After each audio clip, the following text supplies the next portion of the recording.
dos pobres, e ainda que entregasse o meu corpo para ser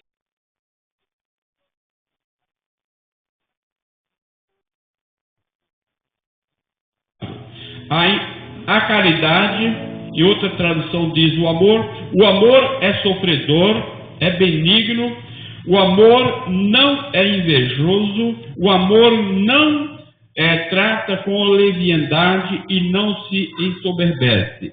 Agora o versículo 13.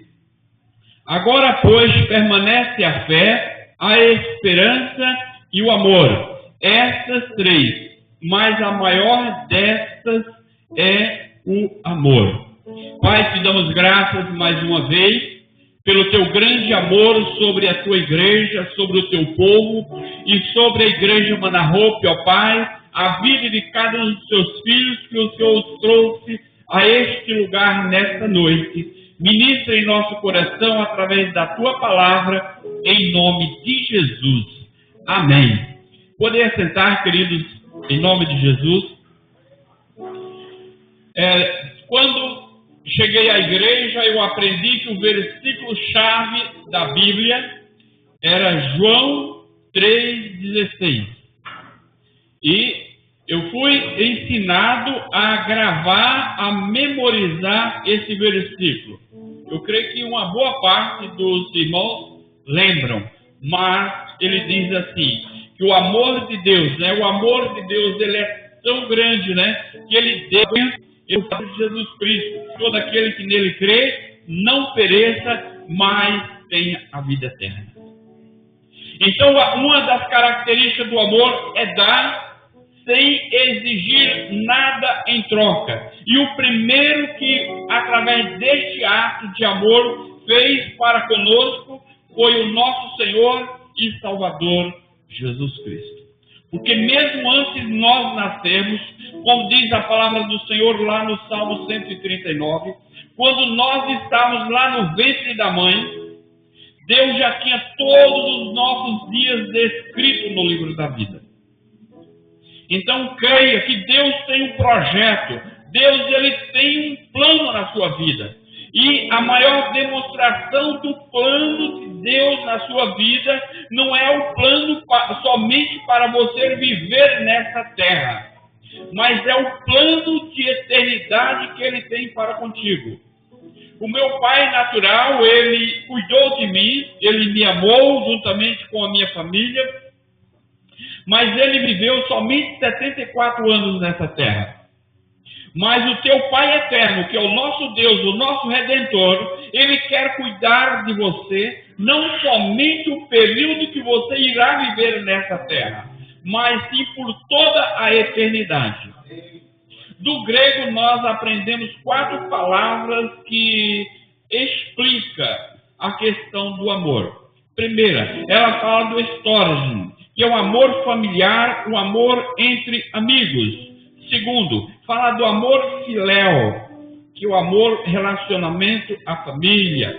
Fala do amor eros, que é o amor de paixão, o amor sexual. E fala do amor ágape, que é o amor que está relacionado com o altruísmo. Um amor tal que só Deus tem a capacidade de amar uma pessoa, aquele que não pede nada em troca antes de amar. E nós só conseguimos amar o próximo a tal ponto somente se tivermos cheio do Espírito Santo de Deus. Porque nós vemos que a sociedade, que as pessoas naturais, normalmente ela consegue o primeiro amor de relacionamento familiar, o amor fraternal, o amor de amigos, ou muitas vezes o amor sexual, que é o amor de casal, o amor de relacionamento, mas todos eles são temporários. Somente o amor ágape, o amor divino, quando ele entra no nosso coração, que ele vai nos dar a capacidade de amar independente da condição. Porque as outras demonstrações de amor, muitas vezes quer algo em troca, muitas vezes tem algum interesse por trás, muitas vezes tem um relacionamento de interesses Mas quando você recebe a Cristo, você recebe esse poder, você recebe essa condição, essa característica, recebe essa unção, você vai receber no seu DNA a possibilidade de conseguir amar alguém que não tem nada a ver com relacionamento familiar, nem com relacionamento sexual. Quando eu amei a Zélia, eu a conheci, Deus deu capacidade de amar, casar com ela, e estávamos juntos há 38 anos. Quando Deus nos deu a Suzane, esse coração ele aumenta, e a Suzane vem, consigo amar a Suzane, mas sem perder a qualidade do amor da Zélia. Quando vem o Rafael, Deus deu essa capacidade de conseguir amar o Rafael, sem perder a qualidade da Suzane e sem perder a qualidade da Zélia. Ele vai acrescentando no nosso coração essa capacidade de ampliação, porque está relacionado com o afeto e com a característica sanguínea. Mas quando nós chegamos à igreja, não tem nenhum relacionamento sanguíneo, não há nenhum relacionamento de interesse financeiro, não há nenhum relacionamento de colega de trabalho. Todos nós viemos de famílias diferentes, de lares às vezes desestruturados, de famílias às vezes com situações complicadas. Mas quando nós chegamos à casa do Pai, Deus nos dá uma capacidade tão grande, sem ver nenhum rosto. Nunca tinha um relacionamento, nunca teve um relacionamento, mas Deus leva a abraçá-los. Nesse retiro, quantas individualidades vocês conheceram dos irmãos? Quantas características pessoais, convivendo 4 dias, você pôde ver no outro? O vídeo mostra bem rapidinho, um escovando o dente, o outro na carne, o outro no churrasco, na carne no bom sentido, né? O outro no churrasco, o outro dormindo, aquele que ronca, aquele que quer dormir até mais tarde, ou aquele que não deixa o outro dormir, aquele que pode ficar a noite toda acordado, e aí por diante, aquele que come, que é faminto, está na cozinha antes da hora, quer comer o lanche antes do café da manhã. Não, o café é às 8, não, mas eu quero comer o lanche antes de chegar o café. Vocês foram conhecendo mais ao outro na intimidade. E muitas vezes também no casamento. Quando nos casamos, somente na intimidade que vamos conhecendo as barreiras, as dificuldades. Mas o amor é tão grande que às vezes os defeitos, as dificuldades, o amor acaba superando essas situações. E quando você chega à igreja, mesmo tendo seus defeitos pessoais, mesmo tendo seus defeitos individuais, a graça de Deus é tão grande, porque a Bíblia diz, onde abundou o pecado, superabundou a graça de Deus. E aí a graça de Deus cobre você. Satanás, ele tem o objetivo de acusar, às vezes, os colegas de trabalho, aquele relacionamento que às vezes só encontra dia de festa, mas na hora que a coisa pega, na hora difícil, a pessoa é a primeira a apontar o dedo. Mas quando você chega na igreja, ele te dá essa capacidade de amar o próximo tão grande que você não quer olhar para o defeito do irmão. Você é incutido no teu coração o sentimento, não de olhar o defeito, mas é incutido no teu coração de olhar as qualidades. Quando o pastor Rafael chama aqui a equipe da mídia, a equipe, ou seja a equipe de louvor, ou seja a equipe de gastronomia, sei que muitas equipes que trabalhavam. Mas cada um na sua individualidade tem os seus defeitos. Mas quando chegamos no coletivo, nosso objetivo não é olhar para os defeitos, mas é olhar para a qualidade. Não importa se o churrasco saiu salgado ou não, não importa se queimou ou não, o importante foi olhar no maior, que aquele alimento conseguiu naquele período suprir a sua necessidade, que era alimentar a necessidade maior do momento, que era a necessidade da sua fome. Queridos, e diante do geral, o que nós podemos aprender desse texto? Quando o apóstolo Paulo está falando, ele está falando à igreja aos Coríntios. A igreja aos Coríntios, talvez pelo conhecimento teológico de muitos pastores, eles acabam dizendo que foi uma das mais difíceis. Outras dizem que foi a igreja aos Romanos, mas a igreja aos Coríntios, ele vem com duas cartas, e as duas cartas referentes às questões individuais. E não deixa de ser diferente aqui no capítulo 13, quando ele vem apontando a individualidade de cada pessoa. Que nessa noite nós consigamos aplicar ou retirar desse texto o máximo possível para aplicar a nossa alma e buscarmos no Senhor melhorar a nossa condição de vida. Porque quando nós viemos à igreja, nós temos que ter um objetivo maior. Em primeiro lugar, de adorar. Porque a Bíblia diz que todo ser que respira, adore o Senhor. E em segundo lugar, é receber do Senhor uma energia, receber do Senhor uma vitamina, receber do Senhor um poder para continuar a vida. Esse retiro, nós poderíamos dizer que foi um reabastecimento para mais 6 meses ou 7 meses até o próximo, que é de carnaval. Quando eu vim para cá, eu precisei passar no posto de gasolina. Por quê? O ponteiro estava no vermelho. Quando eu saí de São Paulo, ele estava completo, mas chegou agora, está no vermelho. Quando o ponteiro está no vermelho, o que é que diz? Passa no posto, senão você fica na estrada. Passa no posto, senão você fica na estrada. Então, o posto de gasolina é um lugar de reabastecimento. A igreja, nós podemos entender que é um lugar que nós nos reabastecemos. Se você não parar para vir à igreja e reabastecer a sua alma, às vezes você vai ficar no meio da estrada.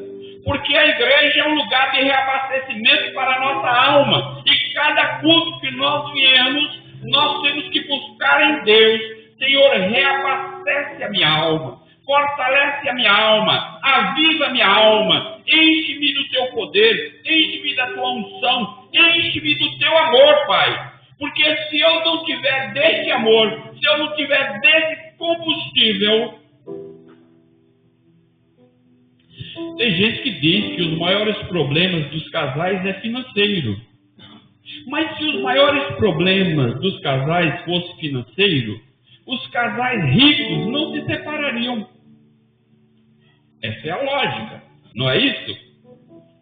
Os maiores problemas é a beleza, mas muitos perdem a beleza, mas não perdem o casamento. Quando eu casei, eu não tinha cabelo branco. Cabelo branco vieram. Às vezes alguns veem a barriga, outros perdem o cabelo.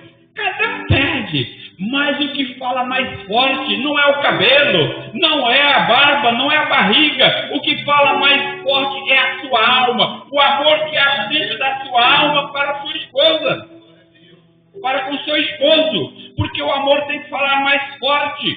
E se o amor é mais forte do que a morte, eu tenho que reabastecer-me com o amor de Cristo, porque é o amor de Cristo que vai me dar combustível para continuar. O amor que vai buscar a paz, que vai buscar a alegria, que vai buscar o refrigério, que vai buscar a reconciliação, a conversação. Porque se eu for reabastecer a minha alma, a minha casa, de briga, de contenda, de discussão, começar a entrar em choque com minha esposa, não vai dar em nada, só vai dar em separação. Então eu tenho que reabastecer-me com coisas boas, com coisas que vêm da Bíblia. E aqui a palavra do Senhor, quando diz: ainda que eu falasse a língua dos homens, se não tivesse amor, eu seria como metal que soa, ou como sino que tine. É difícil de você ver sino, Mas ontem, quando eu estava entrando pela Independência, ali antes do posto de saúde, tem uma igreja católica bem junto do posto de saúde, e eu olhei para cima, lá tem um sino. Normalmente o sino, quem usa é a igreja católica. É difícil de você ver, mas alguns lugares ainda tem. E lá, nessa igreja ontem eu vi, o sino que tinha, bate, bate, bate, e depois perde o efeito. Às vezes as pessoas até esquecem que ele existe. Se não tiver amor, é como não existisse. E no versículo 2, ainda que eu tivesse o dom de profecia, conhecesse todos os mistérios da ciência, e ainda que tivesse tamanha fé, de maneira tal que transportasse os montes, se não tivesse amor, nada seria. Ele está querendo dizer, ainda que eu tivesse todo o conhecimento, que eu fosse um professor, que eu fosse um cientista, que tivesse a capacidade de entender todos os mistérios da vida, se eu fizer isso apenas de forma didática, através do papel, se eu não tiver o amor de Cristo, eu não consigo compreender a grandeza de Deus. Eu não consigo compreender o tamanho do amor de Deus, porque somente Cristo te dar essa capacidade de compreender por que Ele te ama. As pessoas lá fora não entendem. Por que eu vou à igreja? Por que eu vou com 20, 30 jovens ficar dentro de uma casa, perder a noite de sono? Não tem praia, não tem ali um rio para nadar, não tem nada, não tem um parque de diversão. O que é que tem lá? Ah, casa, parede, mas tem o que mais de diversão? É o amor dos irmãos. Porque se não for o amor, vocês não estariam vibrando. Muitos nem estariam aqui na igreja hoje, por causa daquelas diferenças. Mas você não foi lá para orar, para olhar para as diferenças dos irmãos. Quem come mais, quem come menos, quem ronca, quem não ronca. Você foi lá para compartilhar o carinho, a alegria de Cristo, o estar juntos. Porque somente o amor de Cristo faz pessoas diferentes ter a vontade de estar juntos. Porque as pessoas vão ao estádio de futebol, todos estão no mesmo ambiente, mas a partir do momento que acabou o jogo, cada um vai para o seu lugar. Mas o que faz vocês estarem juntos, depois no final de semana seguinte, faz o desejo de querer estar junto outra vez. Não é porque o time ganhou ou porque o time perdeu. É porque Cristo, o amor de Cristo, está dentro do seu coração. Faz você desejar estar junto, celebrar, cantar, glorificar. E se você não conservar esse combustível no teu coração, na tua alma, você acaba desistindo.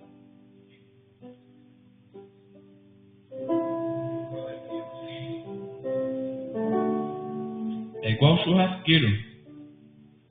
Coloca o carvão lá, pegando fogo. Mas se você tirar uma brasinha e colocar do lado, ela pode ser a maior de todas. O que é que vai acontecer? Ela vai se apagando, fumaçando, vai virando cinza. Daqui a pouco, acaba todo o seu calor, acaba todo o seu amor, acaba toda a sua energia e apenas um carvão. Apenas uma brasa. Assim tem muita gente na sociedade que às vezes acha que consegue ser crente fora da igreja. Querido, o único que dá o dinamismo para nós continuarmos sendo igreja e querendo ser igreja é o Espírito Santo de Deus em nós. É o Espírito Santo de Deus em você. Porque Ele é o único que dá o calor, que dá o poder, que dá a energia para você continuar sendo crente. Porque se você não tiver a unção do Espírito Santo, o amor de Cristo no teu coração, você não consegue ser crente fora da igreja. Uma vez eu falei aqui sobre academia. Eu conheci uma pessoa que comprou uma esteira de academia para fazer correr. No primeiro mês suava a camisa. Depois chega uma hora que perde o ano. Eu mesmo tentei aprender a nadar sem ir na natação. eu me afoguei, tentei me afogar, na verdade, não foi tentar aprender a nadar. Quase me afoguei várias vezes. Mas, quando eu fui à academia, tinha um professor que dava técnica. Vai, não consigo, já fiquei 3 meses tentando, vai, não consigo. E eu olhava para as crianças ali de 4 anos, de 5 anos, ia ela nadar na piscina, vai e volta, vai e volta. Eu falei, meu Deus, que vergonha. Eu preciso aprender. Passou o 3º mês, quando penso que não, nadei 5 metros. Depois o professor, vai, você vai conseguir. E o professor motivando, foi para 10 metros, foi para 25, até comecei a atravessar toda a piscina. Queridos, vamos entender que assim é a igreja. Sozinho não consegui. Mas quando você vem à igreja, você tem os irmãos que te cobrem de oração, você tem o louvor que vem à sua alma, você tem a pregação, você tem irmãos que te motivam. Isso te dá gás, te dá energia, te dá poder para você ir em frente. Porque sozinho nunca consegui. E sozinho ninguém consegue ser crente. Você precisa do dínamos. Dínamos é o poder do Espírito Santo. Você precisa deste amor de Cristo vivo, eficaz e a cada dia jorrando no seu coração. Porque caso contrário, você não consegue ser um cristão. Aquele crente que vem mais ou menos na igreja, ele é um crente mais ou menos. Aquele que vem mês sim, mês não, ele é um crente mais ou menos. Porque ele não tem energia, ele não tem poder, ele não tem força para adorar a Deus na sua totalidade. Quando vem, às vezes vai olhar para o defeito, porque os seus olhos estão com problema. Lembra quando Jesus curou aquele homem, a sua visão? O que é que ele disse para Jesus? Eu vejo os homens como tivessem vendo pé de árvores. Por quê? A visão estava embaçada. Estava com problema. E assim também, se a pessoa não tem no seu coração o poder do amor de Cristo, ela não tem estrutura, não tem visão para conseguir amar uma pessoa que não tem nada a ver com a igreja. Não tem visão, não tem poder para conseguir amar o incrédulo. Não tem poder para conseguir amar o estranho à igreja. E somente Cristo, Ele te dá essa capacidade. Na língua do amor, nós aprendemos 5 situações. Afirmação, um tempo de qualidade, tempo de presente, tempo de serviço e também o reflexo do toque físico. Na questão da linguagem do amor, eu aprendi 3 situações. Primeiro, declarar, eu te amo. Segundo, me perdoe. E terceiro lugar, eu errei. Quando a pessoa está com raiva, ela não consegue expressar eu te amo. Você consegue dizer, Renato? A vontade é de brigar, de ficar calado, de bater. Mas quando a pessoa está feliz, diz, eu te amo. Fala, eu te amo, Zé.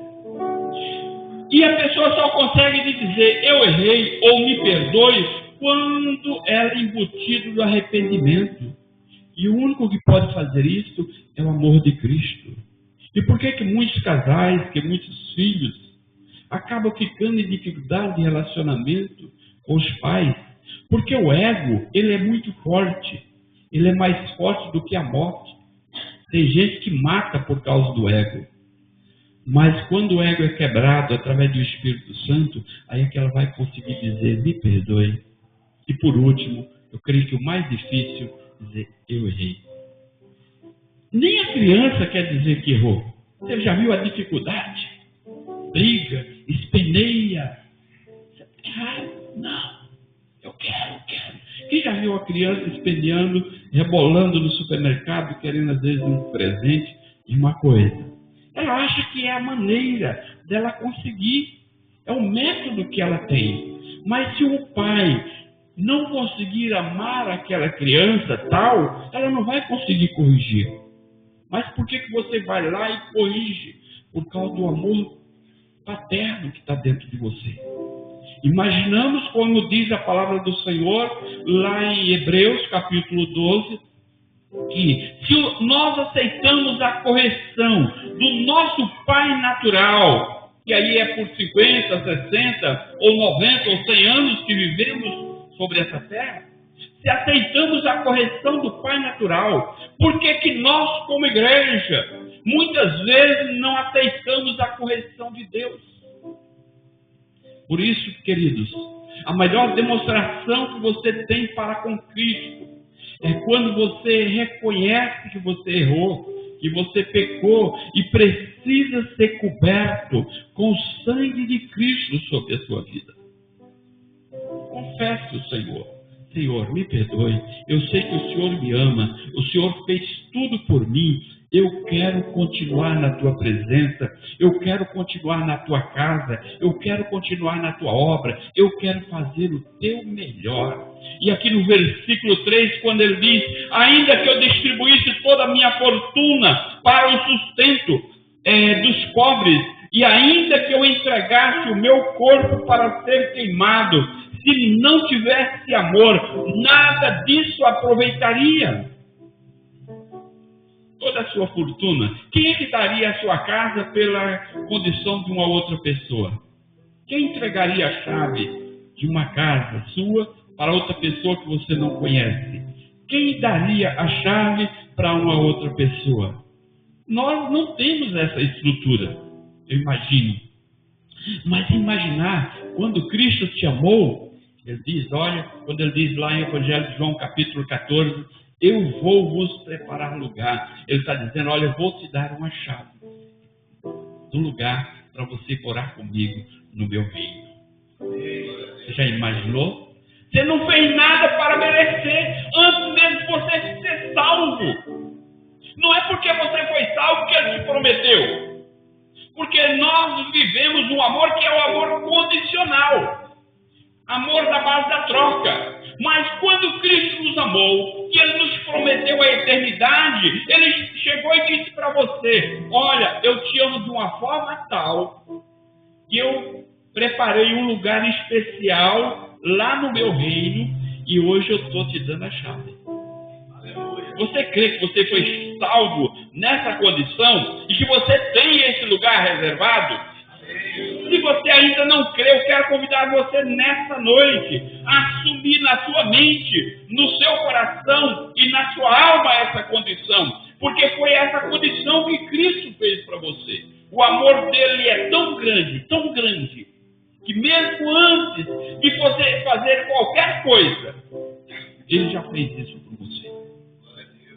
Quando nós vamos trabalhar numa empresa, nós estamos acreditando que vamos trabalhar 30 dias e no final de 30 dias nós vamos receber o nosso soldo, o nosso salário. Não é isso? Mas por quê? Às vezes nós não temos nenhuma relação com aquela pessoa. Não é uma relação de amor, mas é uma relação de contrato de trabalho por causa da lei do país. Porque se a lei do país não tivesse essa condição, você não ia fazer isso. Trabalhar para um estranho 30 dias, e achando que vai receber alguma coisa. Mas por que você faz isso? Porque há um contrato. Há uma lei no país que diz isso. Mas eu quero te convidar a refletir. Assim como a lei de um país que diz que você tem essa garantia, há uma lei no mundo espiritual também, meu irmão, que diz, quando você ama a Cristo, quando você serve a Cristo, você tem na eternidade, está escrito nessa lei aqui, ó, nesse livro, há uma lei para isso. E essa lei diz, se você amar a Cristo de todo o seu coração, de todo o seu entendimento, de toda a sua força, de toda a sua alma, as portas dos céus. Porque ele diz, eu sou a porta, quem entrar, entrará e sairá e achará passagem, as portas dos céus estarão abertas para você. Amém, glória a Deus. Se eu creio como homem natural, que o homem humano, ele vai cumprir o seu contrato para comigo, eu quero te convidar, creia nessa mesma dimensão, nessa mesma fé, que existe um Deus que fez uma aliança com você. E aqui está escrito dessa aliança. Quero convidar a um outro ponto. Quando ele vai do versículo 1, 2 e 3, ele fala ainda. Mas quando ele chega do versículo 4 em diante, ele muda a expressão. Ele começa dizendo assim: o amor, ele é sofredor, é benigno. O amor não é invejoso. O amor não trata com leviandade e não se ensoberbece. O amor, ele não vai desprezar. Não é porque você conseguiu chegar a uma posição ou a um cargo ou uma situação de bem-estar diante de Deus, você não tem o direito, é isso que o apóstolo Paulo está dizendo, de rejeitar aquele que está numa condição inferior, numa condição, às vezes, longe de você. Mas que você, desse tanto grande amor, tem que ter capacidade de trazê-lo para próximo de Cristo. No versículo 5 ele diz: quem ama, ele não se porta com indecência. Quem ama não busca o seu próprio interesse. Quem ama, ele não se irrita, ele não suspeita mal. Quem ama não vai folgar com a injustiça, mas vai folgar com a verdade. Porque quem ama tudo crê, tudo suporta. Quando você diz que ama a Cristo, você vai conseguir suportar a afronta. Duas coisas mais difíceis. Uma é o ego e outra coisa mais difícil para o ser humano, para o casamento, é a afronta. Quantas pessoas perdem o emprego? Quantas perdem um trabalho? Quantas perdem um casamento por causa de ser afrontado, ser humilhado, ser rejeitado? Perde todo o chão. Mas a palavra de Deus diz que Cristo, quando estava à cruz, a maior forma de amor é que aqueles homens chegaram afrontando, dizendo: se tu és o Cristo, desce-te daí. Salva-te a ti mesmo, salva também a nós. Chegaram e cuspiram no rosto de Cristo. Chegaram e colocaram um manto de real e humilhando ali, dizendo: tu és o rei dos judeus. Chegaram e colocaram uma coroa de espinhos sobre ele, cravaram sobre a sua cabeça, até descer sangue sobre a sua afronta, afrontando, dizendo que ele era rei. Mas ele é rei de fato. Mas quando fizeram aquele ato, foi um ato de afronta. Entende? E se nós amamos ao Senhor, nós temos que adorá-lo na beleza da sua santidade. Não podemos permitir que o nosso coração o afronte. E não podemos permitir que no nosso coração entre nenhuma glória humana. Porque a Bíblia nos ensina que Deus não divide a sua glória com ninguém. Tudo que você fizer, seja de bom, seja de aplausível, seja de louvor, toda honra, toda glória seja a Deus. A igreja bateu palma e foi isso, eu fiz bem. Que churrasco gostoso, Renato, que churrasco gostoso, que retiro abençoado, é isso. É Ele. É Ele. Porque se a pessoa não tiver estrutura psicológica, emocional e espiritual, e no momento que ela está bem, ela deixar encher o seu coração de glória, aquilo é o caminho da queda. Mas o seu amor é tão grande a Cristo, que naquele momento, a glória, quando vem para você, você já tem que remeter a Deus. Quando um jovem rico chega para Jesus e fala: bom mestre, vai elogiar a Cristo, o que é que Cristo diz? Bom, não sou eu, bom é o Pai que está nos céus. Então ali é um ensino para nós como igreja, que nós não podemos assumir ou reter a glória que é de Deus. Isso é uma demonstração de amor ao Pai.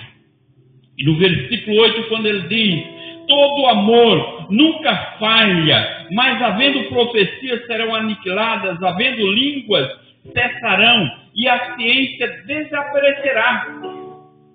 a ciência, o conhecimento, tudo isso vai acabar uma hora. Mas o amor de Cristo, ele é eterno. Tudo vai acabar. A nossa beleza vai acabar. A nossa força física vai acabar. Nós vamos envelhecendo. Vai acabando a beleza física. Nossa força de correr 1 quilômetro, 2 quilômetros, nadar 1000 metros, isso uma hora acaba. Mas o amor que está em você nunca poderá acabar. Eu fui orar por uma pessoa que estava com câncer e disse para ela: Deus pode te curar, mas mesmo que Ele não te cure, Ele quer te levar para morar com Ele. Ele não está olhando para o teu câncer, Ele está olhando para espiritual, não é a condição física, não é a beleza física, mas o amor de Deus que está em você. Quando eu pastorei a igreja ali na Venezuela, na rua Venezuela, não era Venezuela lá não, aqui em Bauru, um grupo de irmãs decidiram: olha, tem uma pessoa ali na rua de baixo que operou, teve que arrancar as 2 pernas, cortou no joelho e tal, vamos lá para orar por ela, porque foi uma situação muito difícil. Aí nós reunimos aquelas 4 irmãs e fomos lá orar. Quando cheguei lá, aquela mulher estava com a alma tão alegre, ela estava com a expressão tão feliz, que em vez de nós levarmos uma palavra de esperança para ela, aquilo nos reanimou, porque aquelas 2 pernas que ela perdeu não trouxe tristeza na alma, porque ela havia tido uma experiência tão grande com Cristo, que o seu coração estava cheio de graça, cheio de fé, cheio de amor, estava abastecido. Por isso, meu irmão, se você estiver triste, você tem que buscar reabastecer no Senhor a sua alegria, porque a tua alegria não pode depender da condição física, não pode depender da condição intelectual, tua alegria não pode depender da tua força, não pode depender da sua profissão, não pode depender do seu dinheiro, porque essas coisas nos deixam tristes. Quantas pessoas ficam tristes porque perdeu dinheiro? Não é isso? Quantas pessoas ficam tristes porque às vezes perdeu um bem material? Quantas pessoas ficam tristes às vezes por causa de alguma situação na sua vida? Mas eu quero te dizer que essas coisas são passageiras. Mas o amor de Deus sobre você, ele é eterno. Porque em parte, meu irmão, nós conhecemos, em parte profetizamos, mas quando vier o que é perfeito, o que é em parte será aniquilado. Quando eu era menino, falava como menino, sentia como menino, discorria como menino, mas agora que cheguei a ser homem, acabei com as coisas de menino, porque agora vemos por um espelho como enigma, mas então veremos face a face. Agora conheço em parte, mas então conhecereis como eu sou conhecido. Quando eu era menino, falava como menino. Quando você era novo convertido, você fazia as coisas como novo convertido. Mas quando você já está há alguns anos de carreira dentro da igreja, você não vai fazer mais as coisas de menino. Você já vai fazer as coisas de adulto, porque requer novas responsabilidades. Às vezes a vontade de menino é sempre divertir, brincar, estar no oba-oba. Mas quando a gente cresce, nós temos que assumir a responsabilidade de adultos. E é assim que a igreja amadurece. Quando um toma a responsabilidade, quando um toma a frente, um outro diz: eu vou ficar com churrasco, outro diz: eu vou fazer isso, eu vou alugar, eu vou fazer aquilo outro. Cada um vai tomando uma responsabilidade, vai trazendo uma estrutura. Essa igreja é nova, mas quando eu chego aqui, eu fico feliz por ver a estrutura, por ver a dimensão que cada um está assumindo a sua responsabilidade. Seja a responsabilidade no oculto, alguns estão na responsabilidade de frente, mas existe também aquelas responsabilidades de bastidores. E é isso que une, que edifica, que fortalece a igreja. Quando todos vão se tornando maduros, embora no tempo, na idade, é nova a igreja. Mas na dimensão do mundo espiritual, Deus tem a mesma bênção, tem a mesma graça para com aquela que já existe 100 anos. Acho que a igreja ali na... Sim, estou me cobrando o horário, já estou encerrando. Estou concluindo já, estou querendo concluir. Mas espera um pouquinho, 2 minutos. É Cruz Júnior, né? Que tem a igreja que é mais velha de Bauru, acho que é Cruz Júnior. Ela parece que tem 100 anos. Queridos, vocês têm a mesma graça que tem na depositação da responsabilidade.